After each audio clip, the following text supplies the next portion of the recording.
देखिए इस वक्त की सबसे बड़ी खबर पावर स्टार पवन सिंह के फैंस और पूरी भोजपुरी इंडस्ट्री के लिए कि पवन सिंह अब आसनसोल से चुनाव नहीं लड़ेंगे। जी हां, आप सभी ये पवन सिंह का ट्विटर हैंडल, ट्विटर अकाउंट देख सकते हैं, जो कि अभी से कुछ देर पहले पवन सिंह ने ट्विटर पे एक ट्वीट लिखा, जिसमें लिखा गया कि भारतीय जनता पार्टी के शीर्ष नेतृत्व को दिल से आभार प्रकट करता हूँ। पार्टी ने मुझ पर विश्वास करके आसनसोल का उम्मीदवार घोषित किया, लेकिन किसी कारणवश मैं आसनसोल से चुनाव नहीं लड़ पाऊंगा।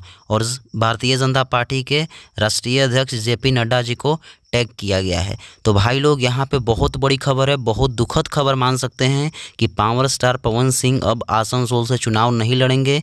तो आखिरकार पवन सिंह की टिकट कहाँ से होगी, ये सबसे बड़ी बात है। तो आने वाले समय में आज से कल तक में आप सबको क्लियर पता चल जाएगा कि कहाँ से लड़ेंगे या फिर क्या कुछ होने वाला है।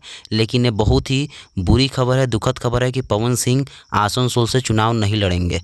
भाई लोग, आप सब इस वीडियो को शेयर करके सभी जगह फैलाइए ताकि सभी लोग के पास ये अपडेट जल्द से जल्द पहुंच सके।